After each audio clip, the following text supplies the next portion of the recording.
Beckles, the president of the Mangled Finger Fan Club. What's going on, buddy? How are you? The who fan club? The Mangled Finger Club.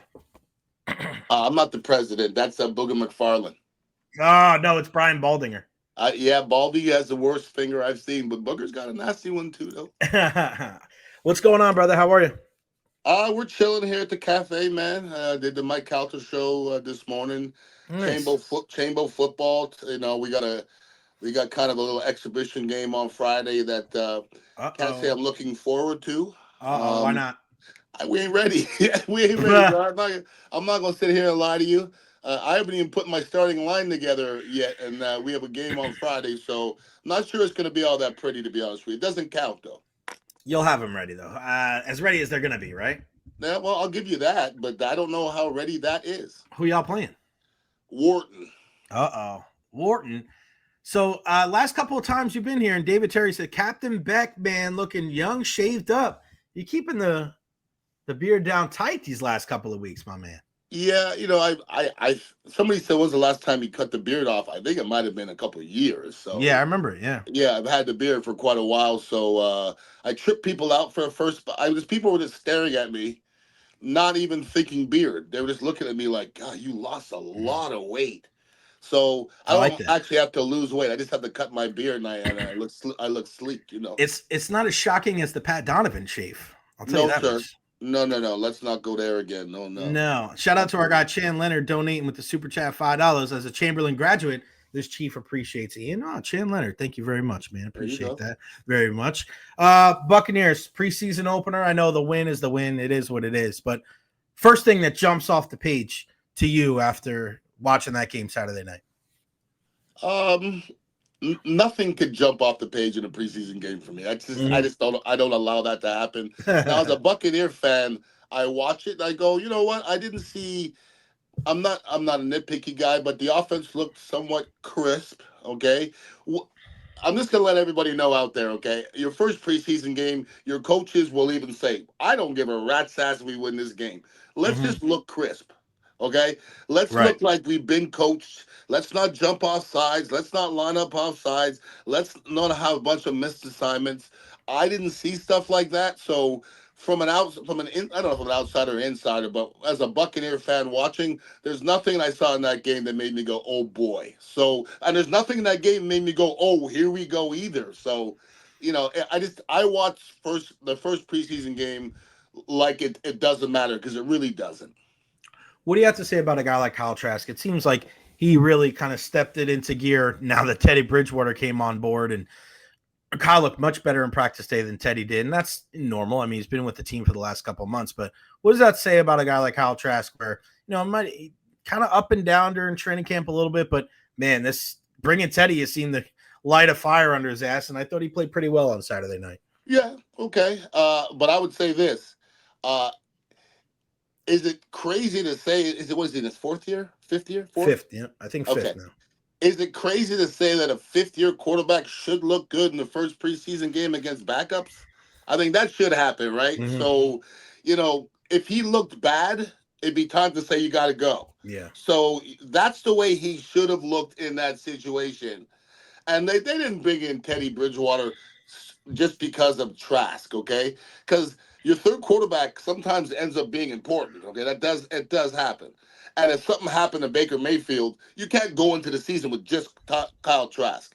So I'm not talking down Kyle Trask, but he is what he is. You know what I'm saying? Like, if he was the guy, we'd have seen him already. So I don't like to waste too many, adjectives on Kyle Trask, because I think when it comes down to him, I think we're in trouble anyways. Why do you think they brought in Teddy Bridgewater? Insurance. I think, a Teddy Bridgewater, I think, is just a nice kid to have on your team anyways. Yeah, he's just a good guy to have around at the very least, yeah. Yeah, I mean, not even even if he was a coach, he just, like, when I hear Teddy Bridgewater speak, I get excited. Like, he just seems like a good kid, been through a lot. Everybody seems to embrace him all the time. Kyle Trask, maybe we could say he can be a good backup. I don't know if I can say that with a straight face. I don't really never seen him play. Yeah, we don't know. Yeah. But I do know this. what is he gonna add to Baker Mayfield? Like, what knowledge is he gonna help Baker with? Let me ask you about that, because this is one of the points of contention I had a couple of years ago when you look at a guy like Blaine Gabbert when he was backing up Brady, and everybody was saying, "Oh, Blaine Gabbert, he's playing better and practicing better than Kyle Trask." And I go, I don't think that's necessarily how it works. I think Tom Brady likes coming off the field and going, "Blaine, you're a former first round pick. You started in this league for the Jags. What did you see that I didn't see?" He's not going to get that from Kyle Trask. And I don't think Baker's getting that from Kyle Trask now, but he can go to Teddy and be like, "Hey, cover 2, cover 3. What did I miss there?" Do you agree with that? That it's for the backup spot sometimes, especially with a veteran quarterback, sometimes it's more of a sounding board rather than just a guy that's necessarily better than the third guy? I don't think that's debatable, Jay, to be honest with you. Like, you could ask somebody a question that's never started in the NFL, but if a starting quarterback's not going to listen to you, because it's a different fraternity now. It's way different. Like, listen, you've heard how I've spoken about Mike Lennon before. Okay, I think Mike Lennon was one of the worst starting quarterbacks in the history. I just don't think he was very good. I don't think he's a starting quarterback. Is he a good backup? A lot of neck. But he's a good backup. Great neck. Yep. I mean, all-star neck. But as a backup, we know that Mike Glennon has been on the NFL field, made mistakes as a starter, and has also been in, second string to a lot of great players. He's learned a lot. Kyle Trask has learned a lot, but he still hasn't been in battle, man. You have to be the battle part's important, and you have to have had some success. And you can't replicate that, can you? It's impossible. You can't replicate that. Nope. Because everybody thinks they know until they have to find out. Right. And Trask has never been in that situation. And Jay, I've said this many times. There's a lot of people who back up for many years. Many. I've seen even linemen. 5 years you back up, then there's an injury, then you have to play, and you know what you find out? You can't play. So I just don't know if Kyle Trask can play it or not. And listen, we live in Gator land, and I still hear people saying, Kyle Trask never got his chance. Yeah, because he's not the damn good. He's not that damn good. No. Somebody who is good, and I just want to get your perspective on this, because I think sometimes he gets glossed over because there's so many other things to talk about. Brother, I'm at practice today, and you know who the best player at practice was today? And it was a good practice. I'm going to say the best player at practice today was Shedeur Sanders. No. Best player in practice today, offensive, was Igbuka. Give me a hint. What's the easy answer? Baker Mayfield? Who's he throw the ball to? Oh, you're talking Mike Evans?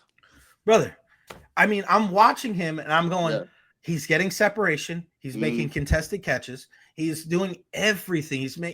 He caught a pass in between 4 defenders today. He jumped up and caught one. He dusted past Zion it would have been a 70-yard touchdown. I'm thinking to myself, he's not good just because he's 31. He's not good just because he's a good guy on a bad team.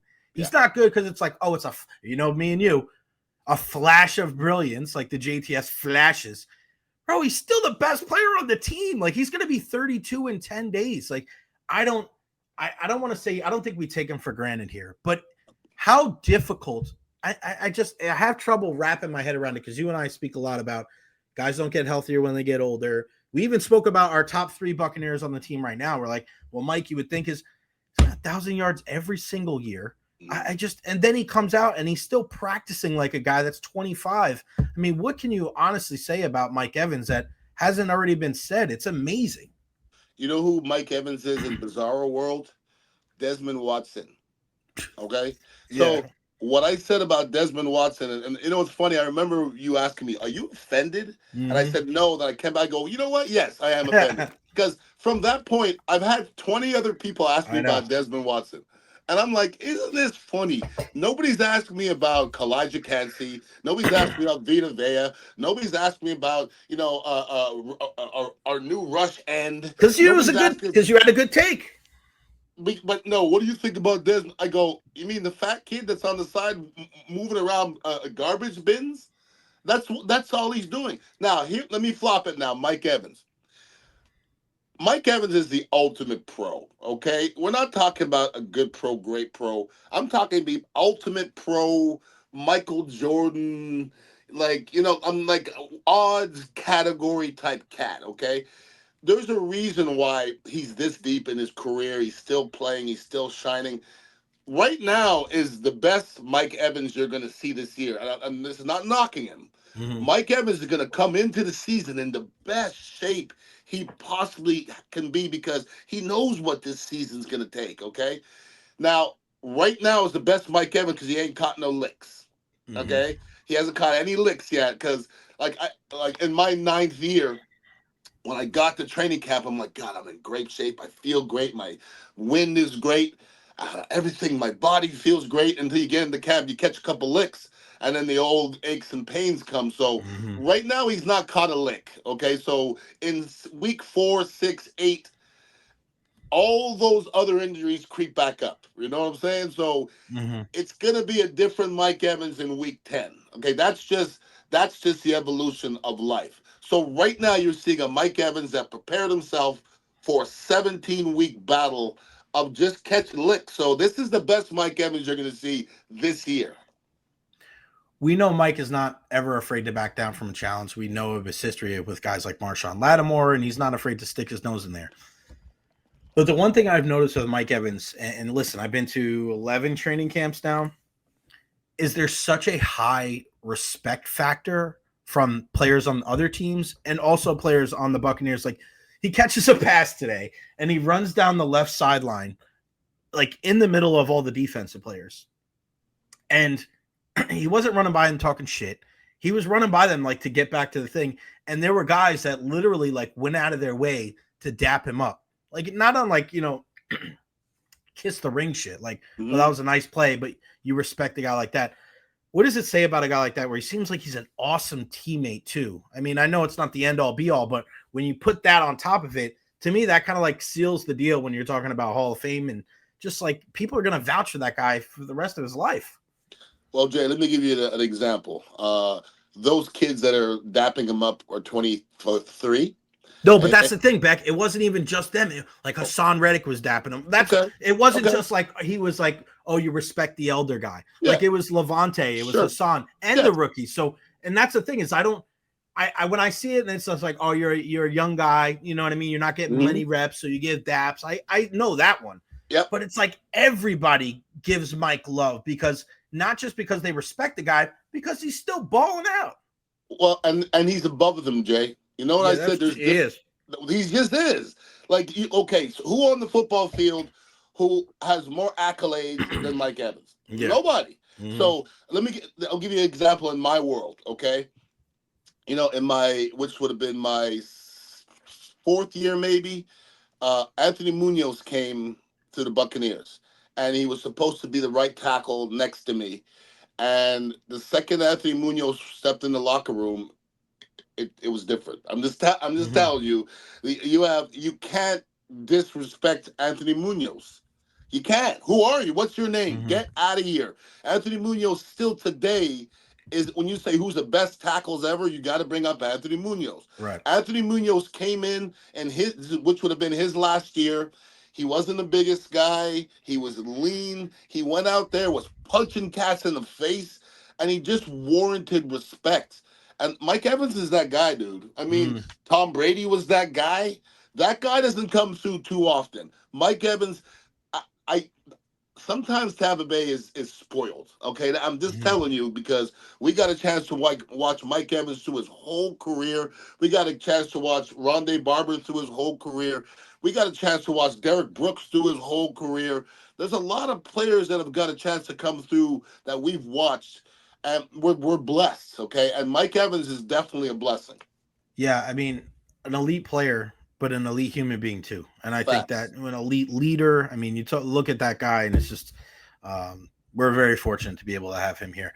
I want to ask you about, you said that you want to see guys play well in the preseason. One of the guys that really didn't play well in the preseason or in the game one was Chris Braswell. I mean, when you have a pass rush, and this is a second round pick from last year, you went out and got a Hassan Reddick. You got Hassan Reddick. You got Yaya Diaby. David Walker tore his ACL. He's out for the year.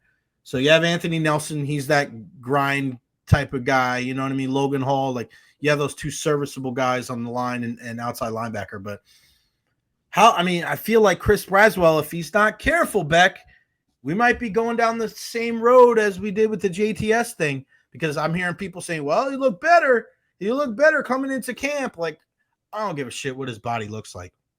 What do you got to see from Chris Braswell going forward that gives you hope that he's not going to turn out to be like another JTS? You know, it's funny. I don't think you have to be a trenches expert to answer this question, because do you see greatness, Jay? No, man. Okay, well, greatness shows his goddamn face, though. You know that. If you give me greatness, give me 10 plays, and greatness is gonna show its head. It's impossible. You can't hold greatness down. That's why everybody was waiting for JTS to become great, and I'm like, dude, it's freaking years in now. Like, there's still not a play you could show me that would make you think that JTS would be great. Not one play. And Braswell, can't think of one off the top of my head. And Jay, can I be honest with you? I don't know what his number is. So, yeah, you know what I'm saying? I mean, this is not his rookie year. I don't know what his number is. That means you ain't done anything yet. So I don't want to dog the kid out, but I don't care what round you're in. Because I saw first round. Keith McCants came in the first round, and he came up against Paul Gruber in the first rush, and Paul Gruber punched him square in his face. And I go, that ain't it. In one rush.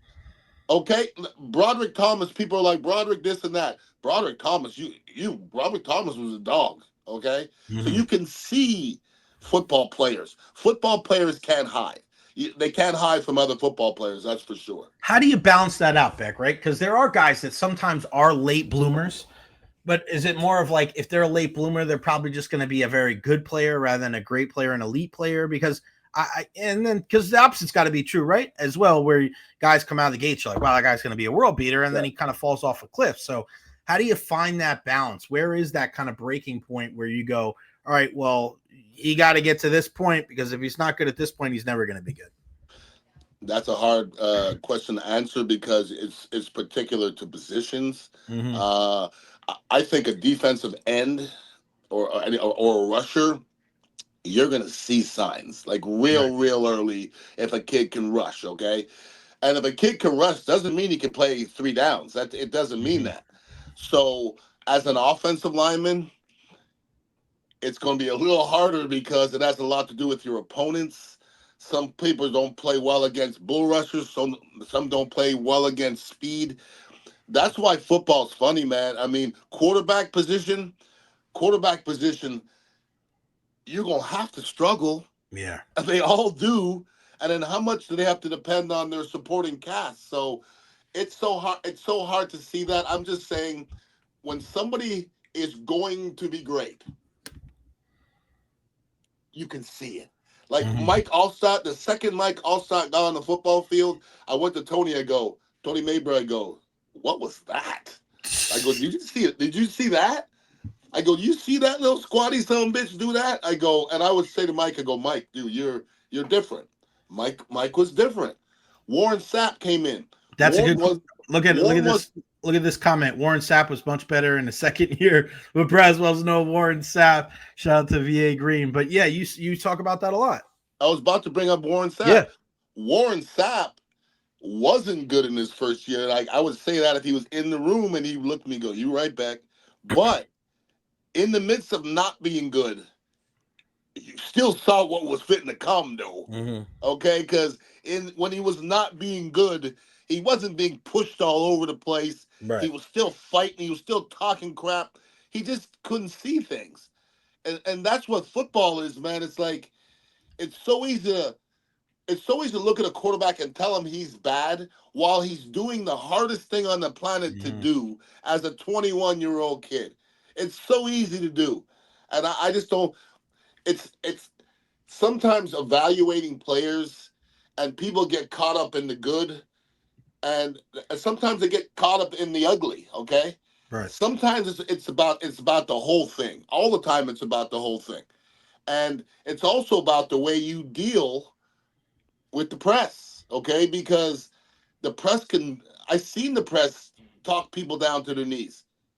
Like Ryan Leaf, okay, Ryan Leaf snapping on that press guy. I get Mm-hmm. it. But Yeah. if you let them get to you like that, it's gonna be counterproductive. And it's also Ryan Leaf telling everybody, I don't really understand what's going on here. I just Yeah. can't get it. Benny says Nick Wise best buddy Warren Sapp. Do you know what that's about? Well, they have beef, Nick Wise and Warren Sapp. Oh, I don't know about that. I'm gonna pick Warren. Are they In fighting? the battle, the 1-on-1? Yeah, I'm gonna pick Warren. Oklahoma drill. And all due respect to my man Nick, but nah. So Nick's not invited to the next dinner that we have. He's not going to sit down and eat some collards with us. If Warren's there, nah, I'm not dealing with it. Warren, I mean, that was so funny. We're, for those who don't know, we're eating dinner one time, and I'm eating collard greens, and Warren looks at me. He goes, "You never mark white on the sheet, do you?" I'm like, "What the hell does that mean?" He goes, "Every time I see you hanging out with a black brother, you eating collard greens." He's like, "You never mark white on the sheet." I'm like, "This dude's hilarious, bro." Yeah, Warren's definitely entertaining. I've been going back and forth with him, and he's into his coaching thing. He literally man. he loves it. He really does. Did you get a chance to watch Shedeur at all? I didn't lock in on him. I saw a Yeah. couple of highlights, and I can't. I just because I know it's not that. You know what I mean? Yeah, I'm with you. They didn't game plan for you. There's a lot. And is it better to look good? Yeah, absolutely. Let me ask you about that. Here's the Nick thing. Nick went up to Warren Sapp during the Super Bowl week, and Warren gave him a cold shoulder and got pissed that Nick was bothering him. That's not a story. That's not a story. That's a Thursday. That's not a fucking story. Get out of here. What did you make of the narrative of it was Louis Riddick and Stephen A. Smith? And that's why a lot of people are, because they were talking about how Shedeur was set up to fail. Shedeur was set up to fail. Why is he starting in this game? Well, 2 other quarterbacks are hurt, and your starter's not going to play. And I didn't really understand that. And the narrative, and people are like, "Oh, it's because," and Gerald McCoy actually made a nice long video about it, and he brought up a lot of good points. And he goes, "Well, these are people that don't know about ball." And I'm like, Louis Riddick played in the league. And he wasn't the only person that said Robert Griffin III. He was a quarterback in the league. I don't understand why these media heads, they get these narratives out there of all right, well, we got to protect Shedeur Sanders. Dude, just let him go out there and play. Let him go do his thing. The haters are going to hate. The people that are going to be Shedeur fans or Cleveland Brown fans are going to love, regardless. I mean, he did exactly what he needed to do, but it was just one preseason game. But what do you make of the media's narrative beforehand going, "Oh, he was set up to fail by the Cleveland Browns"? I thought, why would they want him to fail? Yeah, I wouldn't be shocked. I mean, you shouldn't be shocked or surprised about anything that's written about Shedeur, because I've been watching, and I'm not a Shedeur fan. I'm definitely not a Shedeur hater. I watched him play in college. I thought he was a nice college quarterback. I'm not going to bet my house that he's going to be a great NFL player or against it, okay? Mm-hmm. But I did say this the whole way.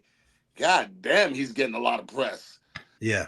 Positively or negatively. I'm like, they're just talking about Shedeur. They're not talking about anybody else. Then he slipped further than anybody, not even way further than anybody in the history of the game. Okay? He did. And then you got to hear Shedeur went 11 for 11 in practice. Who gives a shit? Mm-hmm. So it's just, all of it is too much for me. And here's the great part about it, okay? You can't tell me he's not going to be ready for the NFL because his dad been getting it ready probably his whole goddamn life, okay? Mm-hmm. And you can't tell me that he's not a great businessman because he just changed the NFL. He literally changed the NFL by putting that thing in his contract that said he gets a percentage of his likeness, and he's already made $14 million in jersey sales. So you can say what you want about Shedeur, but if you have a guy who is a 5th-round pick, like Ian Beckles, 5th-round pick, and he has the highest selling jersey in the NFL right now, some people made some mistakes, okay? Because if you have a potential starting quarterback who would be number 1 in jersey sales and you let him pass 5 times, I'd be questioning you right now. And I don't know if you saw this, but after the game, he confronted Cleveland journalist Tony Grossi. You always say negative stuff about me. I didn't do nothing to you. I've never seen you say anything positive about me. And he was cool, calm, and collected. And what people say, we've kind of seen this after the fact, is that happens a lot more than people realize. You just don't get it on tape. Why would that confrontation bother anybody though? Okay, none of it bothered. I think it's just highlighting something that maybe what I mean. Listen, stuff like this is probably going to happen because there's more of feedback. It's not just you're waiting for an article to come out the next day, or you're waiting for a radio show. Like you're tweeting stuff out right away. So I'm always surprised back that it doesn't happen more. Like we don't see more. I'm surprised. It happens a lot, Jay. It happens. No, I know. I'm in the locker rooms, but I'm just saying. Like I'm surprised those confrontations don't happen more. I think the players, for the most part, they just kind of tune out and try to turn off a lot of that stuff. But some of them are active on social media. They have family members. They have friends. I'm just, for something like this, I just think it's much ado about nothing. Well, anything with Shedeur is not going to be much ado about nothing because it's going to be blown up. The thing is, with the media and the players and the relationships, it's tough, man, because there's one thing that a lot of fans, and I'm going to be serious about that, fans just don't consider this.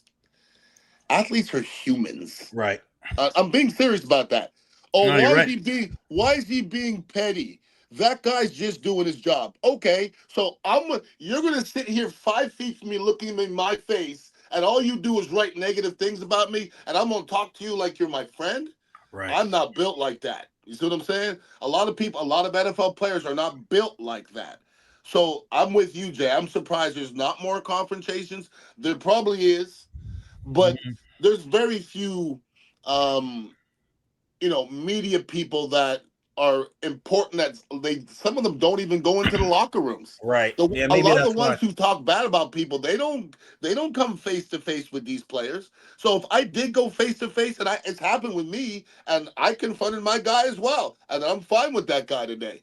But I'm not the guy that you're gonna poo me and right around the corner and then key in my face. I'm not doing that. No, I don't know. Part of me wishes there was more of that kind of stuff, though. I think that's healthy.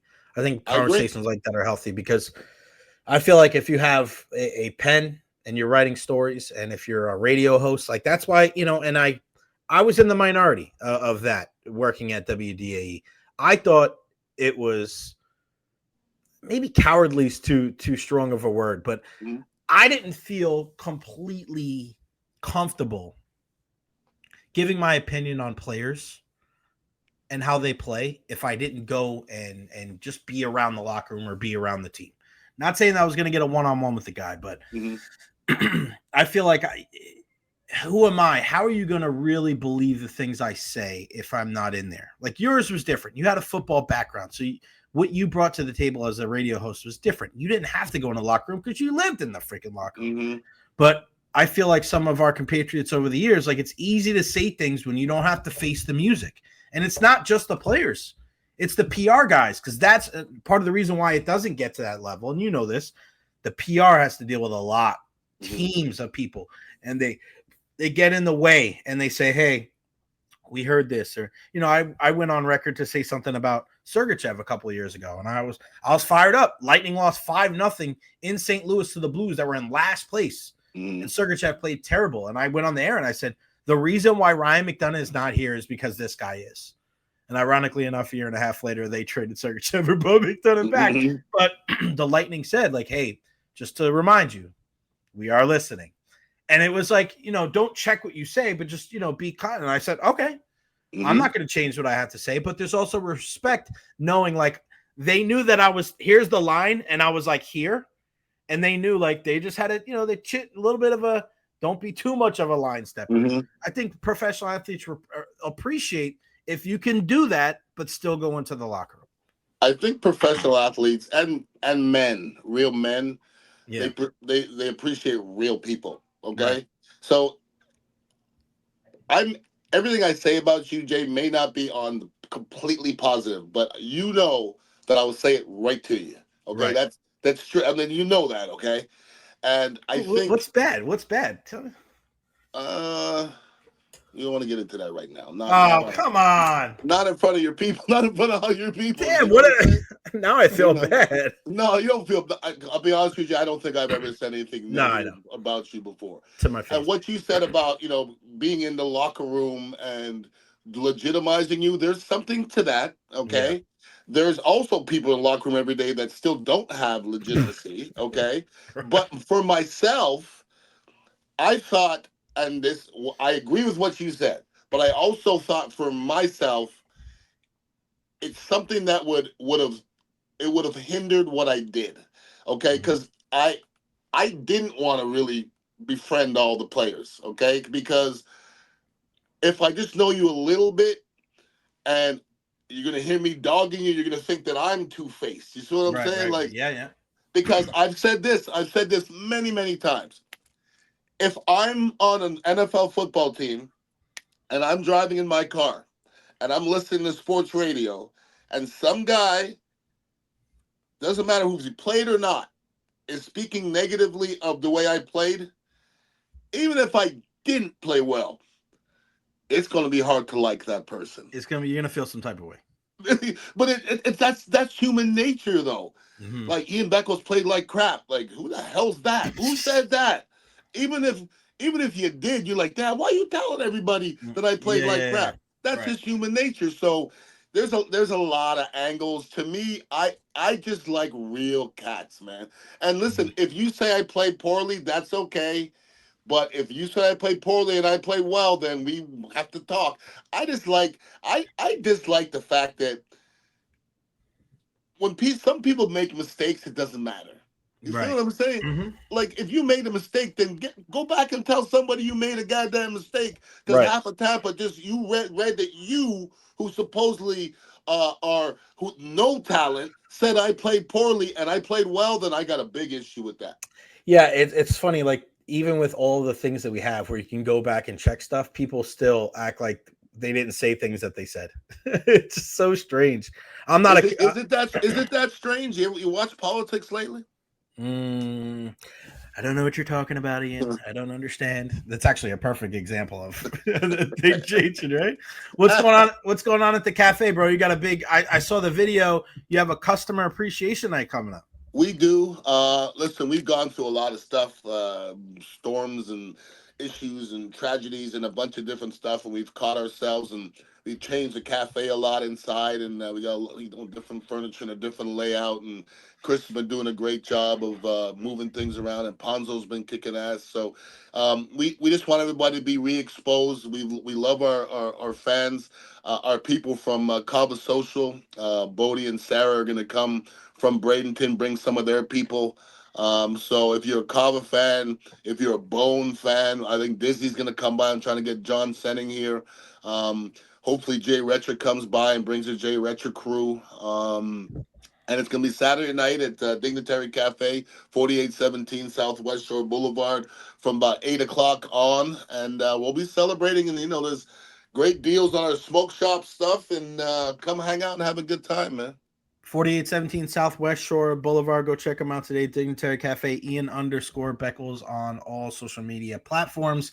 Yeah, it should be fun, man. I'll definitely stop by Saturday nights. That'll be fun. Appreciate you. Beck, appreciate your time as always, my friend. I'll see you on Wednesday. One love. See you, buddy.